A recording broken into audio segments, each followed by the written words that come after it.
Let's recite Al-Fatiha, please. Bismillah ar-Rahman ar-Rahim.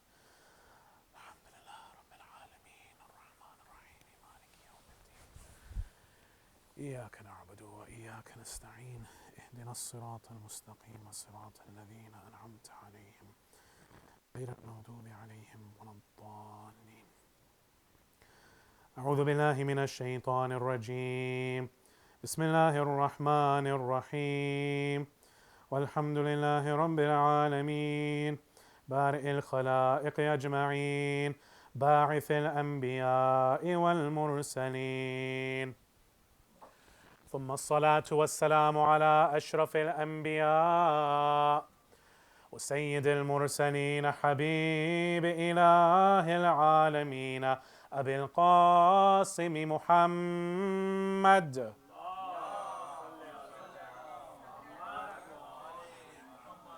على آله الطيبين الطاهرين الذين أذهب الله عنهم الرجس وطهرهم تطهيرا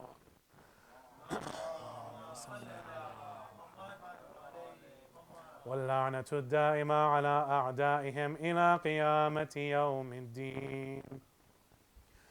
السلام عليك يا أبا عبد الله.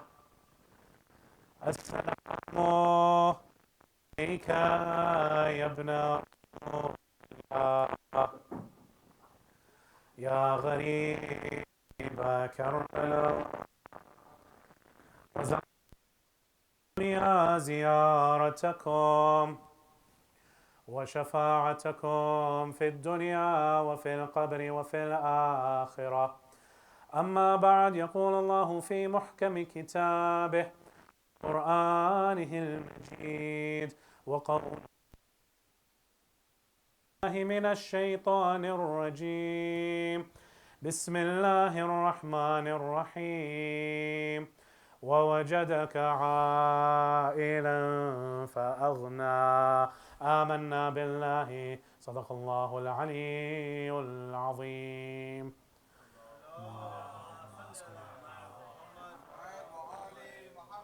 Respected brothers and sisters, Assalamu alaikum jami'an wa rahmatullahi wa barakatuh. I'd like to extend my condolences to the Holy Prophet and his family, khususan to the Imam of our time, Sahib al-Asri wa Zaman.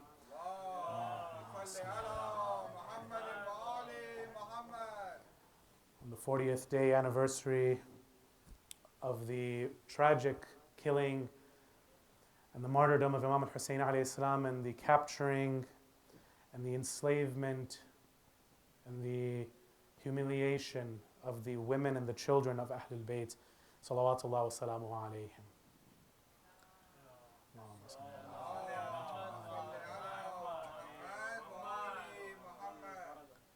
Second of all, I'd like to start this majlis, the first of 5 nights, inshallah, where we will be at your service, inshallah, by praying for the salamat of this majlis and the rest of the majalis that are happening around the world, by the barakah and the presence of Sayyidat Nisa al-Alameen, Fatimat al-Zahra, salamullahi alayha.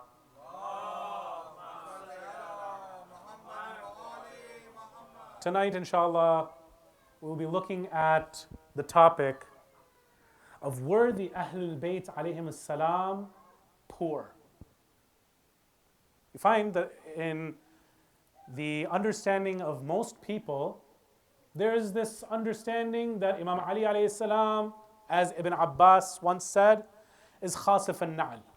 He's the one who is, of course this is a title given to him by Rasulullah, sitting over there in the corner, and he is mending sandals. Specifically the sandals of Rasulullah sallallahu alayhi wa sallam. You find that he even once told Qambar to go and buy new sandals for him because the patches needed patches on his shoes, and therefore they were not deemed worthy to be worn anymore. They're not even fixable anymore. Other times we find descriptions that, for example, after the battle of Khaybar, that Ali ibn Abi Talib comes back home to Fatima al-Zahra and he has a loaf of bread, but this bread is so hard that he has trouble eating it, he has trouble breaking it. We find a lot of these descriptions. We find, for example, that when he goes to the supermarket, right, and he's buying clothes, he buys perhaps a less quality robe for himself and he buys a better one for his servant Qambar. And so we find this, description throughout our hadith that seems to give off this understanding that Ali ibn Abi Talib, salawatullah wa salamu alayhi, as well as perhaps the rest of the Imams, are living in this state of, if not faqr, then at least maskana, where they're kind of in this position where no matter what they do, generational poverty has afflicted this family such that wherever they go, they're always having some kind of... Yes, brothers and sisters, in these next... to kind of have a new understanding, a new level of ma'rifah when it comes to Ahlul Bayt, salawatullah wa salamu alayhim ajma'een. Specifically starting with how exactly did Rasulullah, as well as the A'imma, as well as Fatima al-Zahra, live and what was their financial situation like. You see, this has a tabi'i effect. This has on the lives of people, in the sense that when people decide that they want to become religious, they feel like, oh, well, if I go and become religious, I can no longer have the life of pleasures. I can no longer, or I should no longer, have this want, this tamanni, towards having a nice, good, comfortable lifestyle. And perhaps this is also because of what we see happening, maybe with our scholars, when they go, for example, to Najaf al-Ashraf, when they go to Qum al-Muqaddasa, we find that, fine, some of them, they have the ratib, they have the stipend or the that comes from outside Marja'iyya or the Hawza. Others, however, you find that maybe they didn't come from such a wealthy family. Or maybe even if they came from a wealthy family, they don't want to stick out like a sore thumb, and so they only depend on what they get from the Hawza. And so, for example, if you are single in the Hawza, then perhaps you get a certain amount of money. If you are married, you get double that.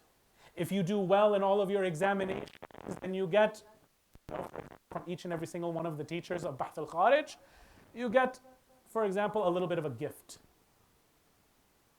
And so we find that it's not uncommon from our teachers to tell us that while they were in Qom, for example, that maybe the times weren't the best, and the Hawza, whatever free lunch or dinner they would give, that's pretty much all they would have in the day. And when it came to the day of Friday, when the Hawza itself did not have so much to give, that day you find that most of these students, they would fast. And so you find maybe that you find some solace that, okay, well, at least the Imams also had this type of lifestyle. Whereas no, brothers and sisters, the researchers, they have a completely different picture to offer us. They come and they bring a whole slew of ahadith, some of which we will look at tonight, that show that no, Ahlul Bayt, they were not poor at all. They had a good amount of money. They had extreme amounts of money. But what they chose to do is live in a lifestyle where they're not flaunting it, or they're not showing it off to the public, where they're not being stingy with what Allah Ta'ala has given them.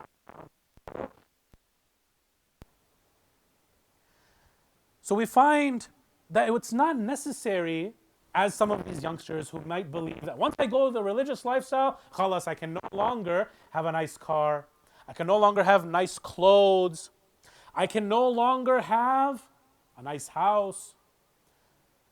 Whereas we find that no, this is not necessarily the case. And by the way, even if you live in a mediocre house, if you drive a mediocre car, you don't have to have a Rolls Royce. You don't have to have, for example, a $30 million mansion. You don't have to have, every single thing in your clothes is Gucci and Prada and who knows what else. But that doesn't mean you have to go and wear ripped clothes.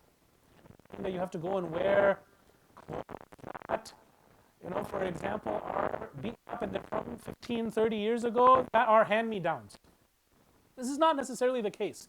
If you would like to, it's a style, it's a statement, whatever, that's one thing. But keeping up appearances, this is something that the Imams would like from us. And we'll see this in a little bit. But even if you don't want to live in such castles or nice cars yourself, what you can do is what the Imams of Ahlul Bayt did, which is have multiple houses, have multiple rides, have multiple sets of clothes. Why? Because as Imam Rida alayhi salam, salawatullah wa salamuhu alayhi, says, let's have another 2 loud salawats.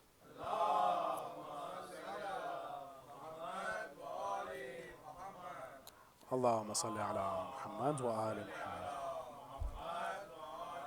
He says with regards to real estate that this is something that we find from multiple of our Imams, by the way. Real estate, brothers and sisters, is not a topic that they left alone.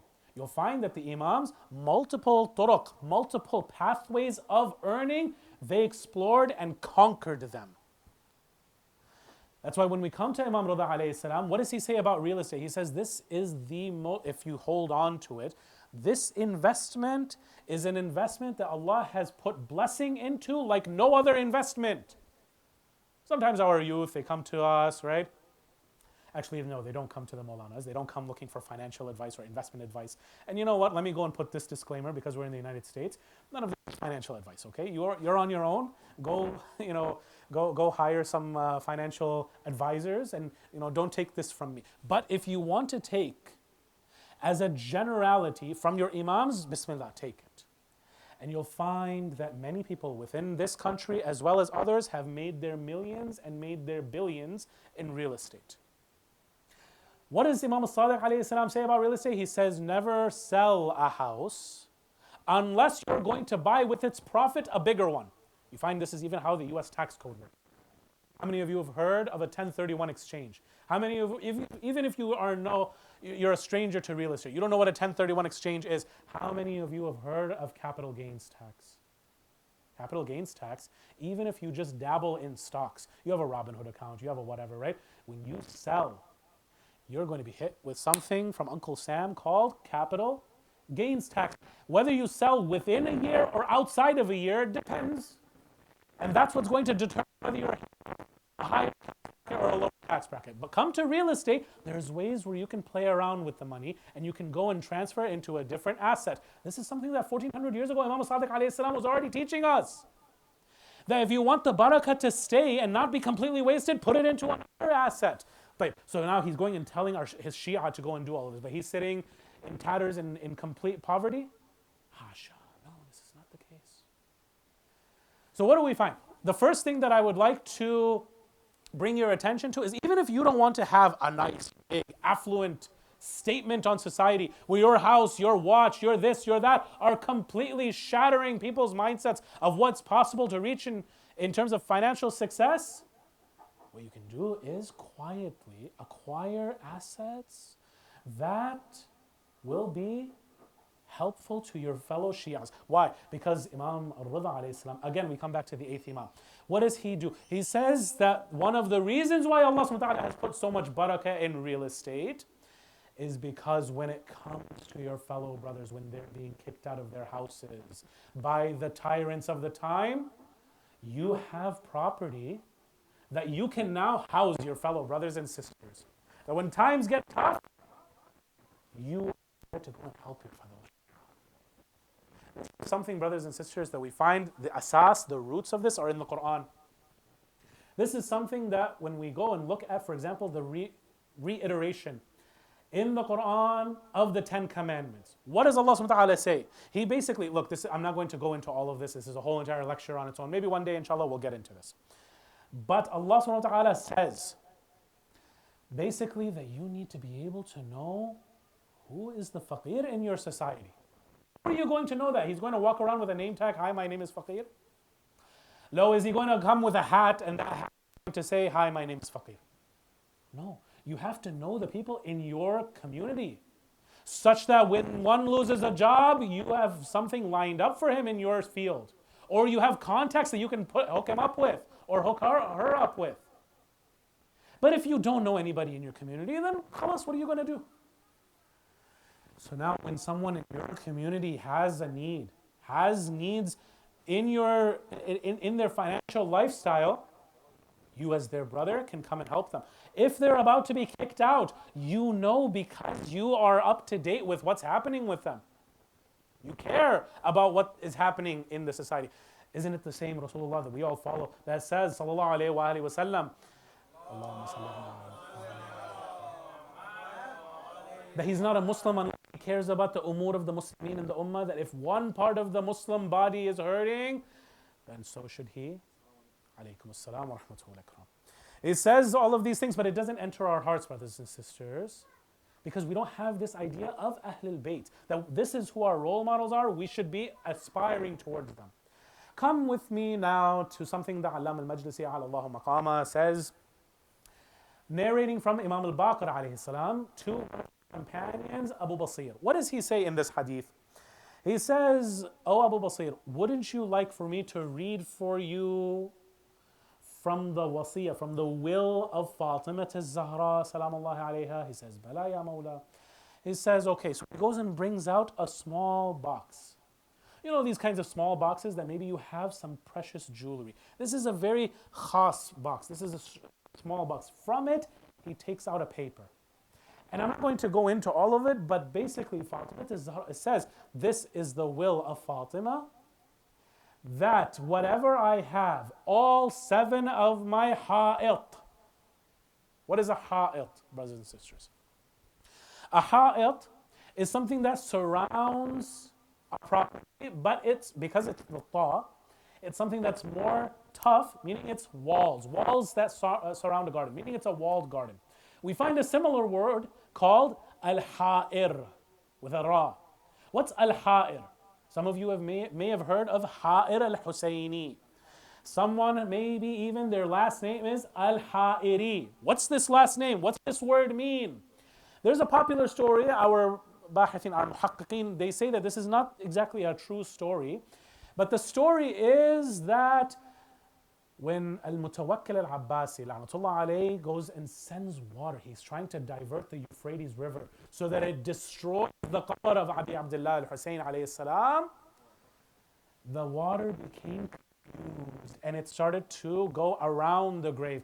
The muhaqqiqin say this is not the most authentic of stories. They say that there were many things that became confused around this place. Therefore, the people through the centuries, they started to call this place Al-Ha'ir, because people and other things, they started to get confused around this location. However, the water story is not perhaps the most muthabbat of stories.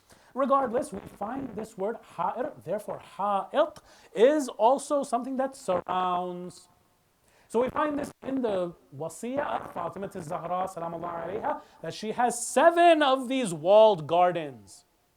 Ya Jama'ah, this is not the gardens and the properties of Ali ibn Abi Talib. La, this is the properties of Fatima az-Zahra. She says, I will, for each of these 7 to be given to Ali ibn Abi Talib, and after him to be given to Hassan ibn Ali, and after him to be given to Hussein ibn Ali, and after him to be given to the eldest of the remaining sons from the sons of Hussein, meaning from the Imams. We even have the names from the same narration. We find that his names are Al-Awaf, Wal-Dalal, Wal-Barqa, Wal-Mabiyat, Wal-Husna, Wal-Safiya, Wama li Ibrahim. Now this is a whole entire lecture on Ibrahim, who is Ibrahim. This is not our topic tonight. These 7 walled gardens, these are all being gifted to now who? Imam Ali ibn Abi Talib. See, there's a beautiful hadith. And when I heard this, I had a hard time believing that we would have such a clear-cut hadith that the ma'soomeen want us to become financially stable, financially independent. You see, for those who have this idea that, oh, I'm going to go and become religious, that I'm going to go and have this amazing spiritual lifestyle where I'm going to become rahban, I'm going to become a monk. What does Allah subhanahu wa ta'ala say in the Quran when it comes to this asceticism, monkery? It says, we never told the Christians and the Jews to go and become these ascetics, these monks, to go and completely leave dunya behind. We never told them to do that. We told them moderation. This is what we told them. And so what does the hadith say? It says, نِعْمَ الْعَوْنَ عَلَى التَّقْوَى اللَّهِ الْغِنَى. And brothers and sisters, this isn't just some hadith that's found lying on the side of the street or something like from our pockets. No. This, I've noted down the references for this for anybody who would like to find this on Al-Kafi, volume 5, page 71. من لا يحضره الفقيه, volume 3, page 156. تحف العقول, volume 1, page 49. Al-Wafi, volume 17, page 37. And Wasa'il al-Shi'a in 2 different places in volume 17, page number 29 and page number 76. Now, who's the ma'soom? He goes who says all of this? That says, على التقوى الله الغنى. What an excellent helper. Al-aun is what? After you've done everything you can, now there comes divine madad. Reinforcements. Al-isti'ana. What an excellent helper after you've done everything you can for reaching taqwa of Allah is what? Al-ghina. Wealth. Having financial stability. Being well off. Not having to go to someone and begging from them. Not being in need where you have to go and spend your 9 to 5 working your whole entire youth and your adolescence and your middle ages away until finally now you have enough for retirement, and now for maybe 10, 20 years you're going to go and spend that in ziyarat and this and that. No. Rasulullah sallallahu alayhi wa alihi wa sallam is the one who comes and says to us, La, ni'mal aun ala taqwa Allah al-ghina.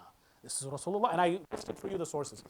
So now, I want you to come to that example that we, because there's going to be people who are going to say, no, brother, all of these things that you mentioned from Imam Ali alayhi salam, where he has only one thobe, he's eating the hard piece of bread, all of these kinds of things. So how do we go and explain all of this? You come to modern day, and I ask you this. I ask all of you who are here in front of me. Who are the richest people, at least that Forbes will publish for us? Obviously, there are people who pay Forbes so that they're not on the list. There are families who are worth 10, 20, 30, 50, 100 times more than the people on this list. But the list stays silent. On the list, who are the most richest people in the world? Go ahead, name some people. Bismillah. You guys don't keep up with who's the richest people in America? Elon Musk. Elon Musk is one. Who's number 2? Jeff Bezos. Who's number 3? Warren Buffett. Bill Gates. One more. Brothers, inshallah, all of us. I heard someone say Mark Zuckerberg, right? You look at the likes of Mark Zuckerberg, you look at the likes of Elon Musk, you look at the likes of Jeff Bezos, even you look at the likes of Bill Gates. And what do they wear day to day? Look at Mark Zuckerberg. What does he wear? He wears the same hoodie. You look at Elon Musk. Fine, forget about sometimes his extra choices where he's wearing fur coats and whatnot. Otherwise, what's he usually wearing? He's wearing a t-shirt. He's wearing normal clothes. If you were to see him in this jama'ah, would anybody be able to go and tell, this is the richest guy in the world? No. What does this remind you of? When Rasulullah sallallahu alayhi wa alihi wa sallam is sitting with the Sahaba and someone comes from Rome, someone comes from Habasha, someone comes from a different land, and they come and they have to ask. Ya Jama'ah, what does it mean that they have to go and ask? It means that they can't tell Which one is the Rasul? Who's Rasulullah? He's not sitting up here on a high chair. Like, why are we sitting on the high chair? This is just so that we can, have visibility, so that people can. Otherwise, Rasulullah, he doesn't need, but because of Ghadir, that's why he has all of these saddles, so he can go and stand higher and people can see him for visibility. Otherwise, there's no, difference between me and you. I can sit over here on the lower step, I can sit on the floor, and we can have the same majlis. Rasulullah could be sitting over there, he could be sitting over there, he could be sitting over here, he could be sitting over here. The point is that his status does not dictate, I have to sit at the head of the table. I have to sit here or there. He blends in. But do we say about these people, Jeff Bezos, Elon Musk, Mark Zuckerberg, all of these kinds of people, do we say, they only have one type of clothes, fuqara, miskeen, bichara, la ilaha illallah. We should go and help them. No. Bil'akas, we go and say, wow, I want to be at such a level where even if people see me, they're confused. How does this person, he just dresses like us, but how does he have so much generosity? How much does he have so much to give away? And this is what, brothers and sisters, we have this saying even over here in the West, that money talks, but wealth whispers. Ahlul Bayt, they're not going to be out here flaunting and showing off like Qarun, coming out into the streets with all of his, amazing robes and all of his amazing keys, and the people who are, carrying his keys. They're not going to be like Qarun. And this is why, brothers and sisters, when you go and look at the history books, you find that there's something called, for example, Surar Musa ibn Ja'far. What is this? Surar Musa ibn Ja'far, it's such that Imam Musa ibn Ja'far al-Kadhim alayhi salatu wasalam has so much wealth that anybody who comes up to him who needs, he'll go and give them. Where does he find this?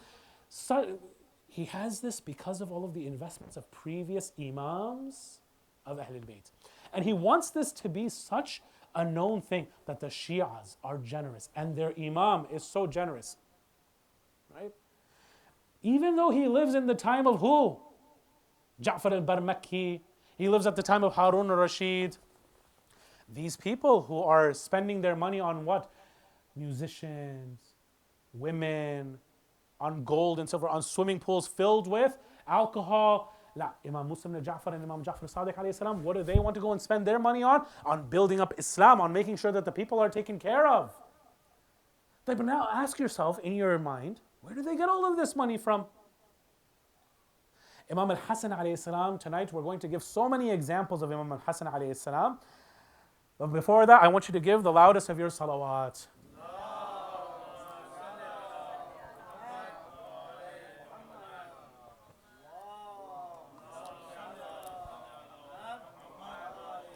Imam al-Hasan al-Mujtaba alayhi salam, one time, and you guys have probably come across these riwayat, you've heard it yourself, that someone comes and he's hungry. And he sees someone who's digging on the road to Kufa. Sees that he has a small little bit of lunch with him. He has like maybe some laban and a piece of bread. And he's saying, Ya Rajul, you're working in this heat and this is all you have for lunch? He says, it's okay. This is enough for me. He says, do you know where I can find some food? He says, come share with me. I'll share my lunch with you. Afterwards, this man, he's a little bit embarrassed that he doesn't have enough. He says, go to this house in Kufa, and I want you to tell them that I'm hungry. Do you have any food for me? Who is this man? Hassan ibn Ali al-Mujtaba. When he goes, he eats as much as he wants. Then into his pockets, he goes and starts putting food. Imam al-Hasan alayhi salam stops him. He says, Ya Rajul, is your family hungry? If it is, don't worry. We can give you food. We can get the food to them. We'll pack it up and get it to them. Are you hungry and you're not feeling comfortable that you don't want to have so much food right now and then you want to eat a little bit later? Feel free. La takalluf. Don't have any kind of bad feeling that, somebody's watching you. No. Feel free. But why are you taking this food? He says, Ya Hassan, there's a man who's digging and I shared the lunch with him and he didn't have much. I want to take this food to him. Imam al-Hasan alayhi salam, now he starts tearing up. He says, do you know who that man is? He says, no. He says, that man is my father, Ali ibn Abi Talib.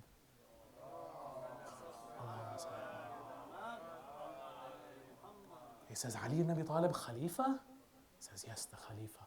He says, but why? He says, he wants to live at the base common denominator where the people are at. This is something, brothers and sisters, that even at the time of Imam al-Sadiq alayhi salam, people didn't understand. One time someone comes up to Imam al-Sadiq alayhi salam and he complains to him, Imam, you have 17 shirts? 17 shirts. If this person saw some of our wardrobes, I don't know what he would say. He's coming to Imam al-Sadiq alayhi salam, he says, 17 shirts? You don't have any shame, Ya ibn Rasulullah? He says, why? Why not? He says, look at me, look at how I go. He says, so what are you trying to prove over here? He says, your grandfather is Ali ibn Abi Talib and I'm the one who's dressing like this. He says, Ya Rajul, Ali ibn Abi Talib was the Khalifa of the Muslimin. He had to show this. He had to go and live the way how the people at his time lived. The people who had the least amount of money. Otherwise, Ali ibn Abi Talib, he wasn't hurting for money. He wasn't poor. But even if this is not good for you, then look, underneath my outer garment, I have coarse garments. I have rough garments underneath. Just to, quiet you. But we do have this. Imam al-Hasan alayhi salam, we hear this, where he has this huge bustan, he has this huge ma'idah of food. Where did this come from? How did he get this? And this is within Ali ibn Abi Talib. We remember Ali ibn Abi Talib's faqr and his faqa, but we forget completely about his son, has so much that once, brothers and sisters, and here I'd like to compare Imam al-Hasan, what an amazing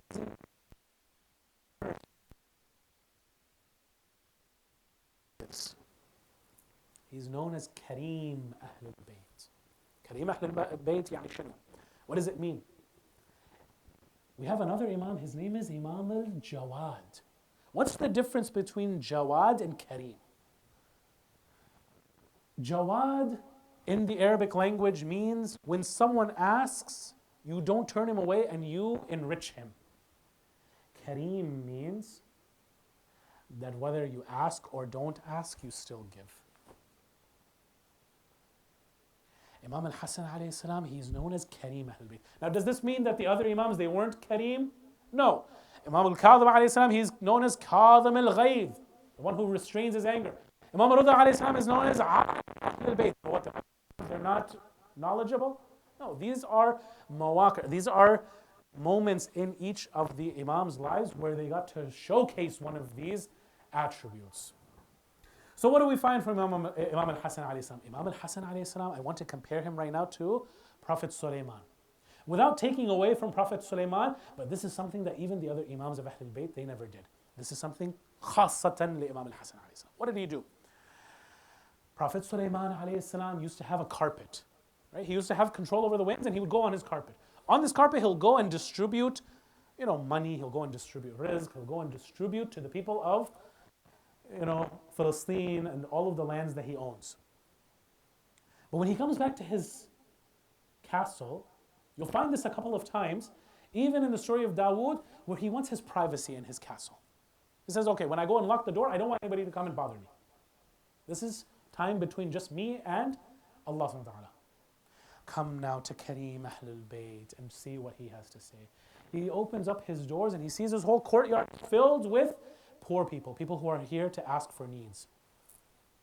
What does he come and say? He says, oh people, come into my house. Anything that you see, take it. Anything that you see, take it. Meaning even your turban, even your abba, even your sword, even this and that. Now fine, he has probably in another place, these what if, right? These things that he's inherited from the prophets and from Imam Ali alayhi salam, Dhul Faqar, that's in a different property perhaps, right?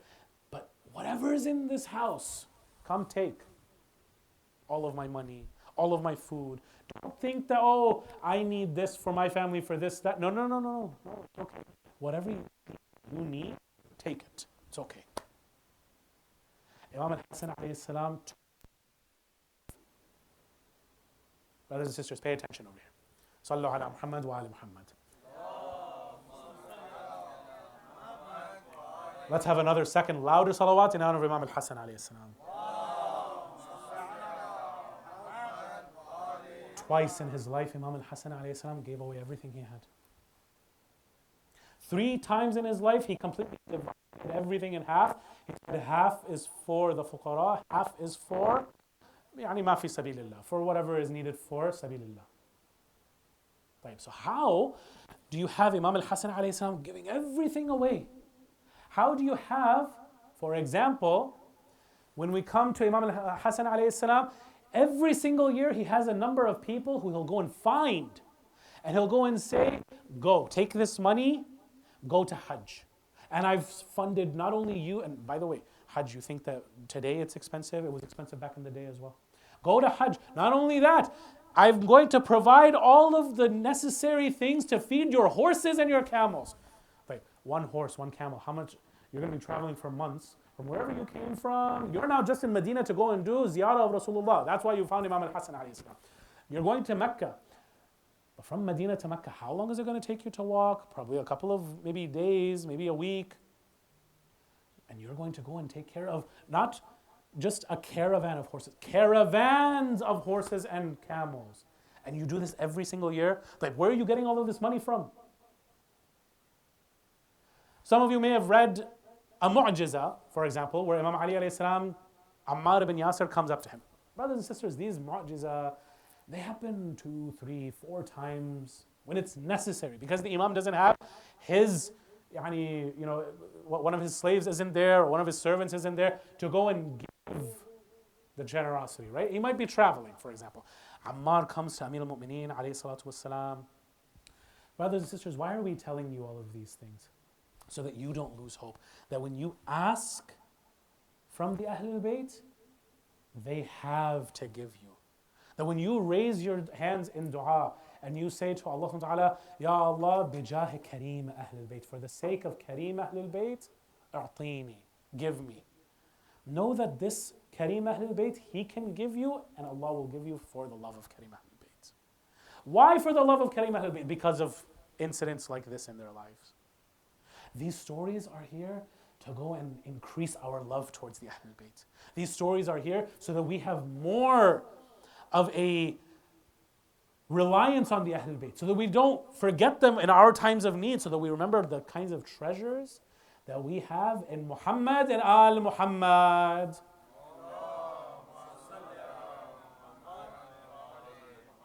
So he sees these people, he goes and sends them to Hajj.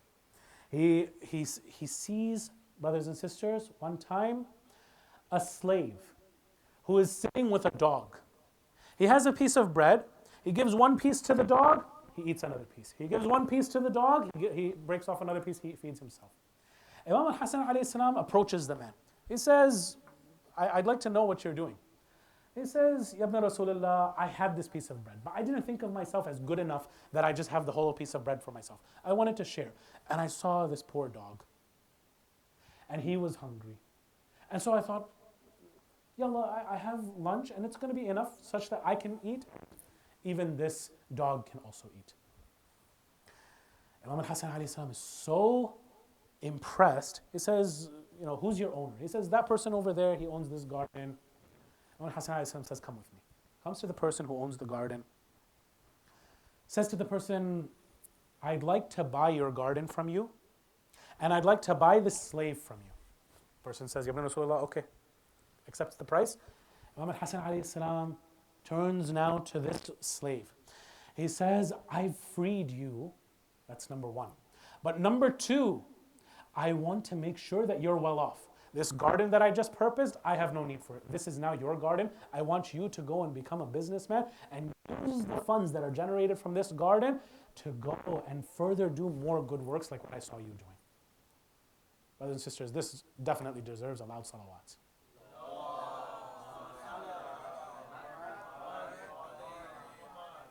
We find time and time and time again. For example, Imam Zain al-Abidin, how many of you heard of Waqi'atul Harra?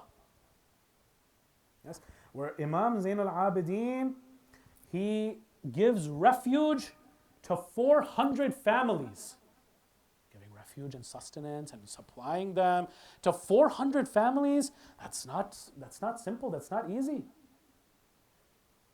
I challenge you to take one family, not your own family, one other family with you to Costco and say, whatever you want, it's on me, it's on my credit card. 400 families? And you're doing this for how long? Among these families, brothers and sisters, is who? Marwan ibn al-Hakam, one of the Khulafa. Marwan ibn al-Hakam comes and says to Imam Zayn al-Abidin alayhi salam, that look, we're in need, we need help. So what does Imam Zayn al-Abidin says? It's okay, come with me. He says, but my wife, what's my wife's name? If you're Marwan ibn al-Hakam, what's his wife's name? Aisha bint Uthman. Uthman who? Uthman ibn al-Affan. This Aisha, she says, look, I'm going to have a very hard time staying in someone else's house and all of Ahl Medina know me. She says, it's okay, I have a place, I have a property outside, on the outskirts of Medina. Those of you who have been to Umrah, those of you who have been to Medina, maybe you've seen, and on the Atraf Ziyarah, you've been to the land of Yambu'. What's this land of Yambu'? Who can go and tell me? Yambu'. Anybody? Yambu', brothers and sisters, is one of the places where Imam Ali alayhi salam himself started to go and plant trees. You find when they went and asked Imam Ali alayhi salam, what were you doing for 24 years? In these 24 years where others were ruling and they took your rights, what were you doing? He says, this is the words now of Amir al-Mu'mineen. He says, أحفر الآبار وأزرع الأشجار وأقرأ القرآن. I was digging wells, which in that time was a huge investment, right? That's a huge return on investment as well. وأزرع الأشجار, and I was planting trees. Trees are also another huge money-making thing back then. وأقرأ القرآن. These were the three things, brothers and sisters, that Imam Ali alayhi salam busied himself with during those times. One time someone sees Imam Ali alayhi salam and he's got a huge sack. He says, where are you going, Ya Amir al-Mu'mineen? He says, inshallah, to go and plant 100,000 trees. These trees, they're going to take time to go and to grow. But they're happening throughout this staggered period of 24 years.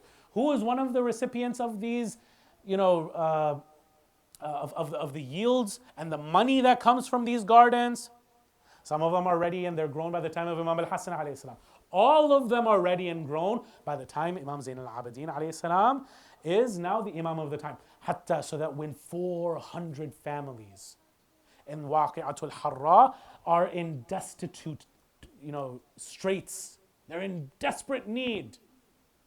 What do we find? Imam Zayn al-Abidin alayhi salam says, come, I will give all of these people refuge and sustenance. Sallu ala Muhammad wa ala Muhammad.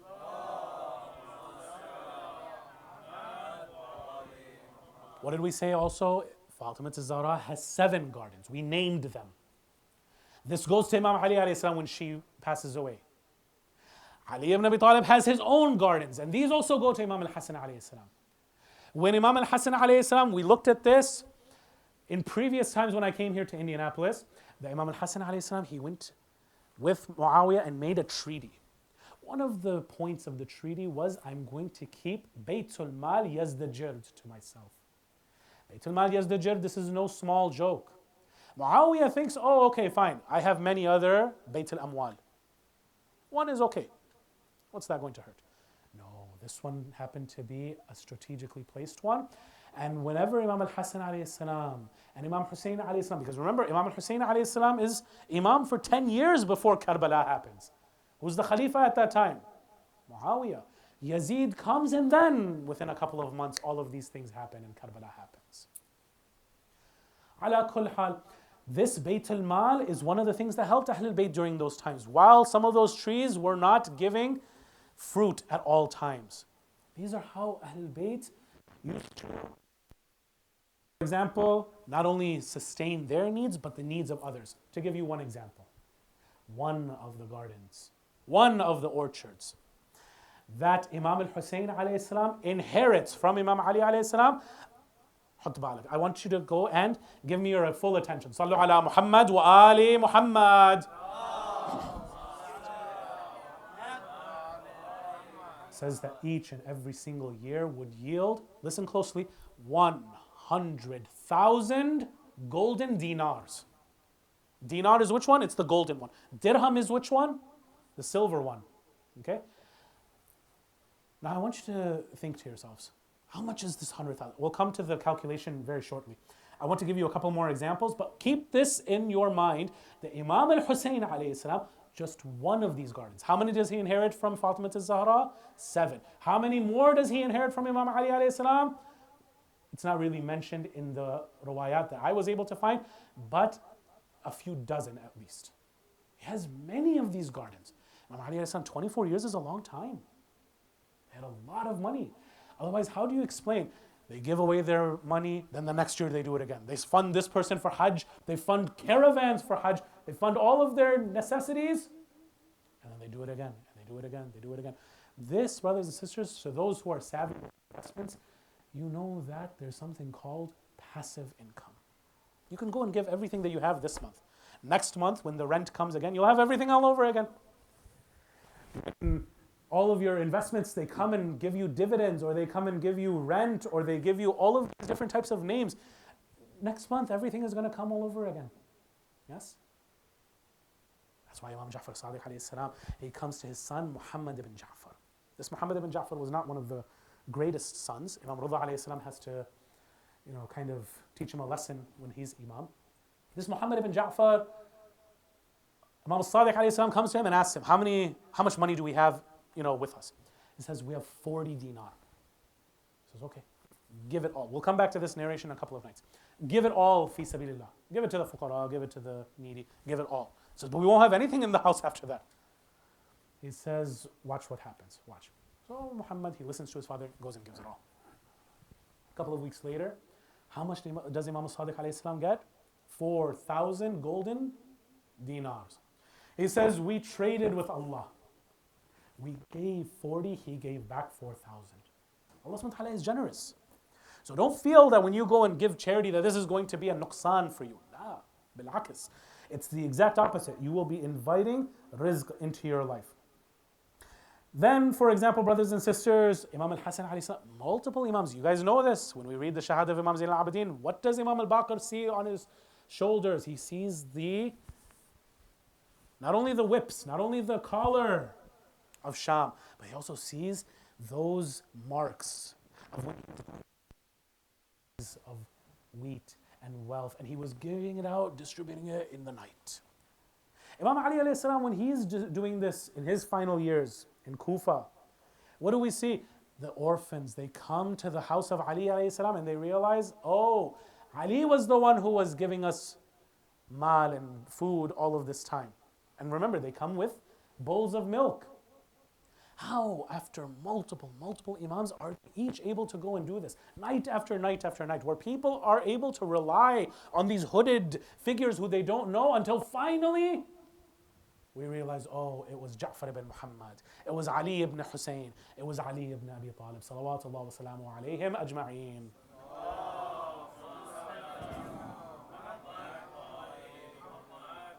Imam Hussein alayhi salam, when he leaves from Medina to Mecca, and then from Mecca to Kufa, but then he stopped on his way to Kufa, he goes to Karbala. When he leaves Medina, what do the riwayat say?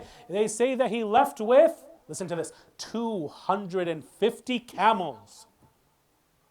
250 camels, already that's very, very expensive, just to buy the camels. Now I want you to think also in terms of how do you feed these on this long journey. Imam Hussein alayhi salam leaves in Rajab. Rajab is which month? Rajab is the 7th month, right? Ramadan is the 9th month. Dhul Hijjah is the 12th. Muharram, when he dies, when he's killed, is how many months away, brothers and sisters? Quickly, from Rajab till Muharram? 6 months. 6 months of how much money does Imam Hussein alayhi salam leave with? But the point is that he's taught his kids to always live in a state where they're not going to complain. This is something that we can learn from brothers and sisters, whether we're rich, whether we're poor. Our kids, maybe they're used to Pop Tarts, corn flakes. They're used to all of this kind of stuff. They're used to going to Costco and whatever. And I was seeing, I was watching a video today, and it seems that sometimes kids have this mentality that you buy them a toy once, now whatever store you go into, oh, I'm walking out of here with something. Hatta even you go into AutoZone, oh, I'm walking out of here with something, right? This is windshield wiper blades, Baba. You're 2 years old. No, I want something. Our kids have become spoiled, right? And I'm going to be looking at our kids. I'll give some things for our kids to look at our parents back to as well, inshallah, right? In future upcoming nights. I'll plan for this so that our kids, they don't come and complain to me, Maulana, what are you doing? We come here to listen to your lectures, not get the death stare from our parents. But we see that Imam al-Hussein alayhi salam also leaves with 250 camels. This is not something tabi'i, this is not normal. Imam Zain al-Abidin, we saw, he supported 400 families come to Imam al-Kadhim alayhi salam. He's supporting at one time 500 families. Imam al-Ridha alayhi salam, when the governor of Medina is expelling Shi'as from Medina, Imam al-Ridha alayhi salam has houses that nobody knows who owns them. But the khas, the Shia, they know that Imam al-Ridha alayhi salam owns them. This is what we would call today hiding your assets within structures like LLCs and trusts and whatever, so that nobody in the government, nobody from people who have anti-Shia, whatever kind of cultural venom against you, nobody can find out what properties and what assets you have. Hatta even the lawyers, they can't even find out. This is something that we find from 1400 years ago. Our teachers already told us, but we don't learn. And I want to give you this one last example from Imam Ja'far as-Sadiq alayhi salam. Imam Ja'far as-Sadiq alayhi salam, he has a whole entire university, brothers and sisters, in Baghdad. How do you do this without money? How do you start a whole entire university and you don't have money? How? Yani you are the principal, you are the founder of this university. What, everybody is going to come from Rome, from Yemen, from Africa. Everybody's coming and they're all coming voluntarily? Even right now in the houses, where do they learn this from? That there's a ratib, that there's some kind of a stipend when you go to Hawza, so that there is some kind of a, weekly or a monthly, something for you to keep your muamalat, everything keeps on going. Where did they learn this from? People, they go and complain, oh, our khums, what is it going for? One of the places that it's going to is for the betterment and for the continuation of the Hawza and the studies in the Hawza. Where does this happen from? From the Hawza of Imam Ja'far ibn Muhammad as-Sadiq alayhi salam.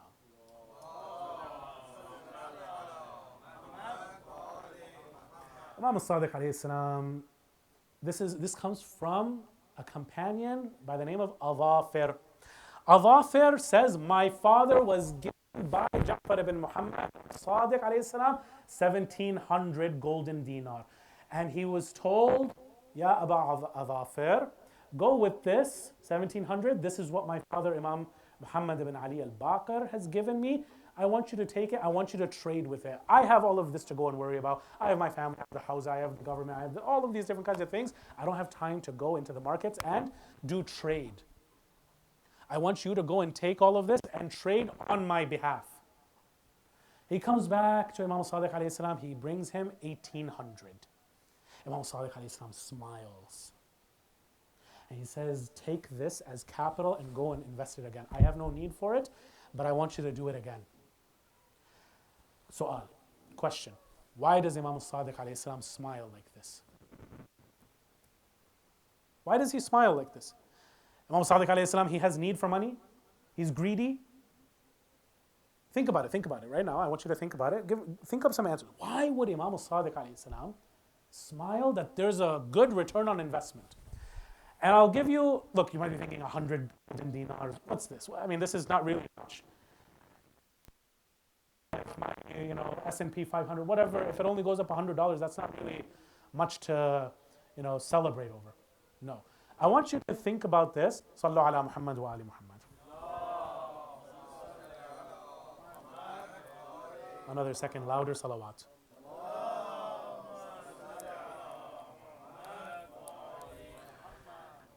How much is a golden dinar? How many dirhams go into a dinar? Remember, I wanted you to remind yourselves of how much one of those gardens yields on a yearly basis for Imam al-Hussein that he inherited from Imam Ali ibn Abi Talib. How many dirhams are within 1 dinar? 12 silver dirhams. For each dinar, there are 12 silver dirhams. Now, what is the base component, the unit that makes up a silver dirham? This is called a danqa, the plural would be dawaniq. Okay? So 1, 2, 3, 4, 5, 6 dawaniq make up 1 dirham. And how many dirhams make up a dinar? 12. So now I want you to multiply this 1700 to 1800. This is a difference of 100 golden dinars, right? And before I go to that, just so that many of us have been to ziyarah to Iraq. We know that there's a dinar dirham system over there. Maybe we've gone to Bahrain, we've gone to these other Khaliji countries where there's a dinar dirham system, and we might think to ourselves, oh, this is exactly what the Ahlul Bayt worked with. No. This is a completely different currency. 1 danqa, right? We've said that there are 6 within a dirham. 1 danqa would be given as a wage for a worker who works in your field from Fajr until Maghrib. You go and give this person his day's wage, that is a danqa. So meaning, if he works 6 days a week for you, he has 1 day off, what have you now given him? You've given him 1 dirham. So now come to me and now come and multiply for me. What's that mahar of Fatima al-Zahra that Imam Ali alayhi salam gives her? 480 dirhams. Multiplied by 6. That's how much. And wait, you're telling me that each and every single danqa is how much you give to a person who's working for you for a whole entire day. How much would you go and give hourly today if you wanted someone to do landscaping for you, to come and cut your grass and go and plant some flowers? I think probably minimum wage is $15 an hour, right? So now come into today's and put $15 an hour equals 1 danqa. 15 times 6 times 480. I think you get to somewhere around, I think you have a calculator with you, 43,000, something like that. $43,000, that's how much yes. The dirham and the dinar is no joke. So when Imam al-Hussein alayhi salam is getting 100,000, and other riwayat, the same exact garden, says that sometimes this same garden would give him alf, meaning what? 6 zeros, 1 million dinars every single year. Now we understand why Muawiyah would go and write to Imam al-Hussein, name your price, just give me this 1 garden. Imam Hussein alayhi salam says, no, this is not for sale. This is something that Ali ibn Abi Talib, my father. So Imam Ja'far as-Sadiq, coming back to the question, why is he smiling? Smiling so much that his back molars are showing. Why is this? Let me give you a story. Because Imam Sadiq alayhi salam smiles like this often. There's a story where there's a Syrian, a Shami boy, and he comes to Imam Sadiq alayhi salam, young man. He says that there's a popular tradition in Sham that whatever science people ask you, you have an answer. You know the answer to it. I've come to debate you. Meaning you're not just like other ulama where you know fiqh, usul al-fiqh, tafsir al-Quran, etc., and then that's it. You come to you and ask chemistry and you don't know him. Imam Sadiq alayhi salam, does he have a student for chemistry or no? Yes. His name is what? Jabir ibn Hayyan. This Imam Sadiq alayhi salam is challenged to a debate. Imam Sadiq alayhi salam says, what do you want to debate me about? So this is important. Some of us, we like to go into debates about anything. No, set your parameters. In each and every single subject, there's micro subjects. Be sure to stay on that subject. Imam Sadiq alayhi salam asks this Shami, what do you want to debate me about? He says, I want to debate you about the Quran. What about the Quran? About the lugha of the Quran. So he says, Ya Hamran ibn A'yun. Debate him. He says, I came all the way from Sham to debate you, not Hamran. He says, if you can best Hamran, you've bested me. Ooh. This is a very vital point. Do any of our maraja come and say, debate my student, and if you can beat him, I'm not a marja anymore? No. What does this mean? Imam al-Sadiq alayhi salam has what? This much itminan on his student that this person has so much ilm, he's not going to lose. I've trained him so well, he's so well versed in my sciences that he's not going to lose. Hamran beats him, then he says, okay, now I want to debate you on Arabic. He says, Aban ibn Taghlib, go debate him. Aban beats him. He says, I want to now debate you on fiqh. He says, Zurara, go debate him. Zurara beats him. He says, now I want to go and debate you about aqa'id. He says, Mu'min al-Taq, go and debate him. Mu'min al-Taq beats him. He says, I want to debate you about Tawheed. He says, Hisham ibn Salim, go and debate him. Hisham ibn Salim beats him. He says, now I want to debate you about Imama. He says, go, Hisham ibn Hakam, go and debate him. He beats him. Each and every single time Imam Sadiq alayhi salam says, how did you find it, Ya Shami? He says, wow, Allah, mashallah. Each one of these has so much knowledge. Afterwards, after Hisham beats him about Imama, now he's ready to convert. But as he's about to go back to Sham, what's he going to say? He smiles again, Imam al-Sadiq. Why does he smile? Again, that same question. Shall I tell you? Imam al-Sadiq alayhi salam comes and smiles for this reason. That I want him, he came knowing that Imam al-Sadiq knows everything. I want him to go back saying, not only Ja'far al-Sadiq knows everything, but each and every one of his students is a Ja'far al-Sadiq by themselves.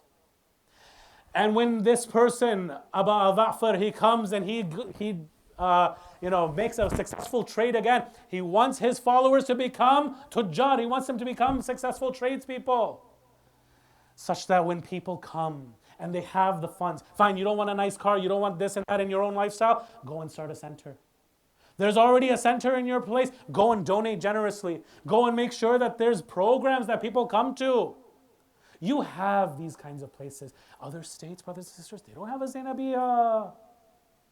They don't have centers like an Islamic learning center or an Islamic institute. They don't have these kinds of things. We over here, we have our own nakhra. I have one, but I'm going to sit from my home and I'm going to watch. Imam Ja'far al-Sadiq, you know what also makes him smile? He says these kinds of majalis where Imam al-Hussein alayhi salam is being remembered. Sallu ala Muhammad wa ala Muhammad.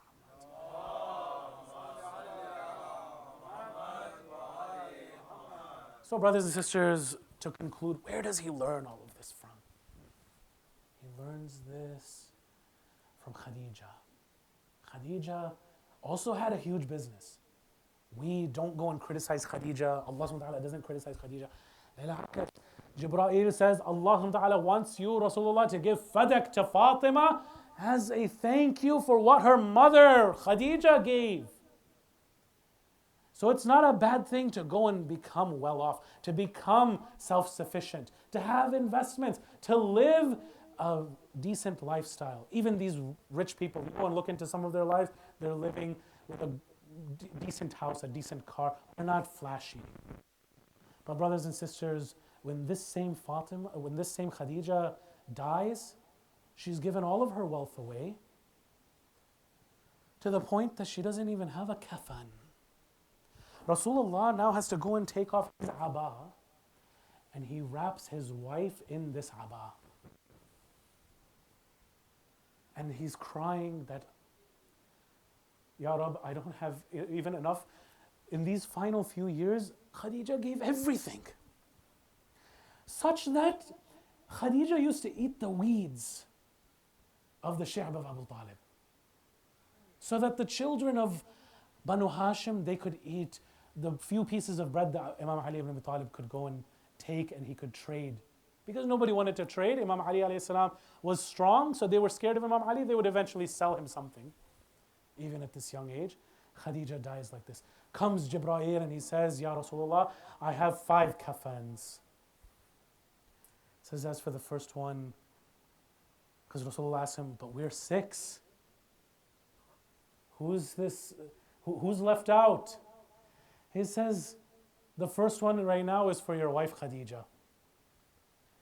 He says, the second one, Ya Rasulullah, is for you when you die, because you're going to be the next one who leaves the Ahlul Bayt. He says, the third one is going to be for your daughter Fatima to Zahra, because she's going to be the one who leaves after you. Says, after Fatima is going to be Ali ibn Abi Talib, salawatullah salam alayhi. Says, after Ali, how many is this so far? Khadija is 1, Rasulullah is 2, Fatima is 3. Imam Ali alayhi salam is 4. The 5th one says is for Imam al-Hasan alayhi salam when he dies, that this kafan is here for him. Says, but Jibreel, there's another one as well. There's Hussein alayhi salam. Where is his kafan? He says, Ya Rasulullah, this Hussein will die in such a way that his own blood will become his kafan. He will die without a kafan. And if we were to give him a kafan, Ya Rasulullah, the enemies would be so mean that they would even take this kafan. If it were an earthly kafan, it's okay for them to steal it. But this is a heavenly kafan, and these filthy people from Sham, they don't deserve to have such a kafan in their hands. But let me tell you, brothers and sisters, these shuhada on the plains of Karbala, final thing, and then iltimas dua. And I'll narrate this in a soft voice so that you can imagine this with your hearts before you hear it with your ears. Come to the 11th night of Ashura, of Muharram, on that Sham-e-Ghariban, when the enemies come with water to the camp and the tents of the women and the children after they've already set everything on fire. And the heat is even more, so now they're even more thirsty. I told you that the Ahlul Bayt, they would sometimes train their children so that they would never complain. Have you ever heard in all of your years when you're coming to the majalis of Abu Abdullah, where one of even the small children came to the enemies, came to Umar bin Sa'ad and said, I'm hungry, feed me. I'm thirsty, quench my thirst. Never. They were patient. You go and say, well, what about Imam Hussein? No, brothers and sisters, this is for Itmam al-Hujjah so that he can go and establish the proof on them. Otherwise, Imam Hussein alayhi salam, even in the most thirsty times, look at Abu Fadl Abbas. Does he ever ask them, give me water? Imam Salih alayhi salam says, the heart of my uncle Abbas was burning like charcoal. He says, the historical accounts come and tell us that when this girl Sukaina gets water, she says, I want to give this water to my father Hussein. I ask you, brothers and sisters, how does she know of all of these headless bodies in Karbala? Which one is her father? The riwayat come and tell us she knows because she has the habit every single night of going to sleep on her father's chest, and she can recognize the chest. When Zainab comes and she sees that the head count is one short, she says, where is Sukaina? One of the women say, I saw her go towards the Maidan of Karbala. She sees her crying on the chest of the now headless Imam al-Hussein alayhi salam, and she's trying to offer, Baba, I can't bear to drink the water until you've been quenched. Baba, now there's water. They're giving us water. I can give you water now. Zainab comes and says, Sukaina, this father of yours has been given a cup from Rasulullah. You can go and have your water and not have any guilt. Ala la'natullahi ala al-qawm al-zalimin. Wa saya'lamu alladhina zalamu ayya munqalibin yanqalibun wal 'aqibatu lil muttaqin. Ma'tam Hussein, Ya Hussein, Ya Hussein.